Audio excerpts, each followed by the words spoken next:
नमस्कार, आप देख रहे हैं दी कंटाप, मैं हूं प्रफुल्ल। 6 दिसंबर 1992 और आज 6 दिसंबर 2021 है, यानी 29 साल का एक समय कैसे गुजरा वो सब जानते हैं। लेकिन 6 दिसंबर 1992 इतिहास का एक ऐसा दिन है जिसे काले अक्षरों में लिखा गया।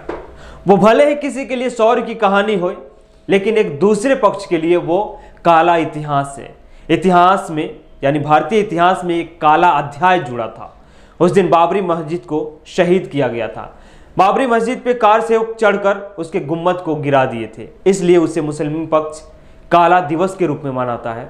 वहीं दूसरे पक्ष यानी दक्षिणपंथी विचारधारा के मानने वाले लोग उसे शौर्य दिवस के रूप में मनाते हैं। उनका मानना है कि 6 दिसंबर 1992 को हिंदुत्व की विजय हुई थी, उसी दिन शौर्य की कहानी लिखी गई थी।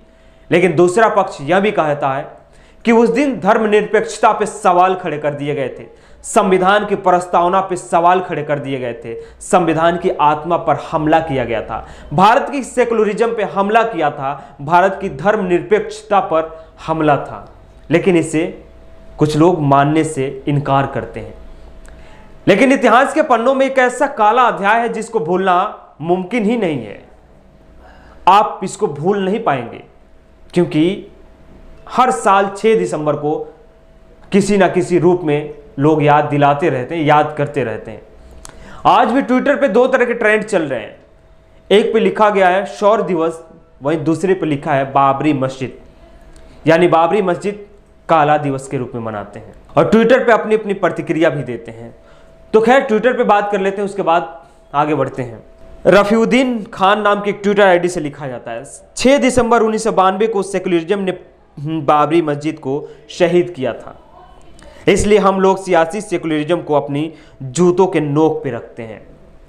अरबाज खान नाम के एक ट्विटर आईडी से लिखा जाता है, तूने बख्शे हैं जो आजार कहाँ रखूंगा, ये गिरे गुंबदों मीनार कहाँ रखूंगा, अपने बच्चों से हर जुल्म छुपा लूंगा, मगर 6 दिसंबर तेरे अखबार कहाँ रखूंगा। उसके बाद आसिफ रजा अंसारी नाम के एक ट्विटर आईडी से लिखा जाता है, बाबरी मस्जिद पर हमला भारत के धर्मनिरपेक्षता, संविधान और बंधुत्व और न्यायपालिका पर हमला था। उसके बाद वसीदुद्दीन सिद्दीकी नाम के एक ट्विटर आईडी से लिखा जाता है, जाने कैसी शहादत है, जाने कैसा ये डर है, सहमी सहमी तारीखें है, चुप कैलेंडर है, मैंने खुद से जब पूछा क्यों उदास मंजर है, दिल ये चीख कर बोला आज 6 दिसंबर है। तो इस तरीके से ट्विटर पे दूसरे समुदाय के लोग बाबरी मस्जिद के शहादत को याद कर रहे हैं, क्योंकि 6 दिसंबर है और 6 दिसंबर को बाबरी मस्जिद को शहीद किया गया था। वहीं शौर्य दिवस मनाने वाले लोग भी ट्विटर पे अपनी अपनी प्रतिक्रिया दे रहे हैं। रमन कुशवाहा नाम के ट्विटर आईडी से लिखा जाता है, शौर्य दिवस 6 दिसंबर की सभी हिंदू भाइयों को हार्दिक बधाई हो। आज ही के दिन बाबरी नामक कलंक को मिटाया गया था और फिर से भगवा लहराया गया था अयोध्या की पावन भूमि पर। अब बहुत जल्द मथुरा और काशी से भी कलंक को मिटाया जाएगा। उसके बाद में विकास पांडे लिखते हैं, टुडे आई सेलिब्रेट शौर्य दिवस, a day of the awakening of the Hindu civilization. आज 6 दिसंबर को हिंदुत्व ने ही अलग जगाया और हिंदू जागे थे।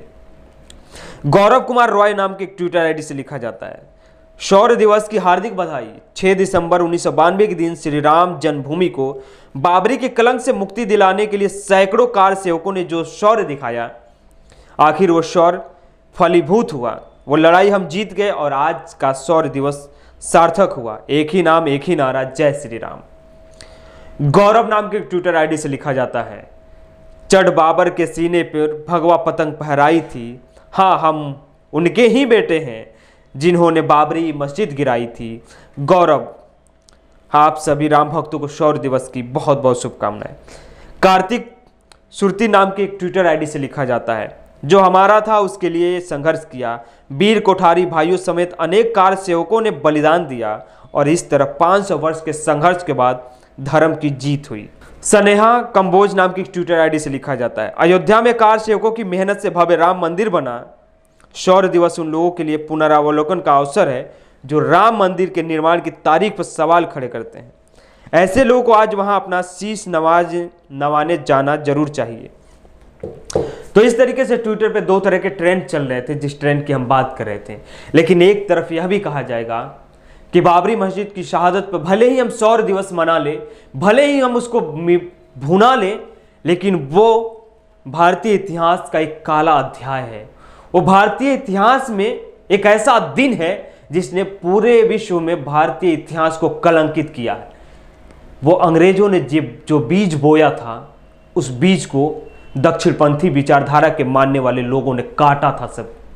और बाबरी मस्जिद की शहादत के बाद आपकी विजय नहीं हुई थी, बल्कि विजय उनकी हुई थी जिनका ठेका, जिनका कारोबार, जिनका राजनीतिक कैरियर धर्म के आड़ में चलता है। आपको और हमको कुछ नहीं मिला था। खैर, आज आपसे भी यही पूछता हूं कि 6 दिसंबर 1992 को जो हुआ था वो गलत था या सही था?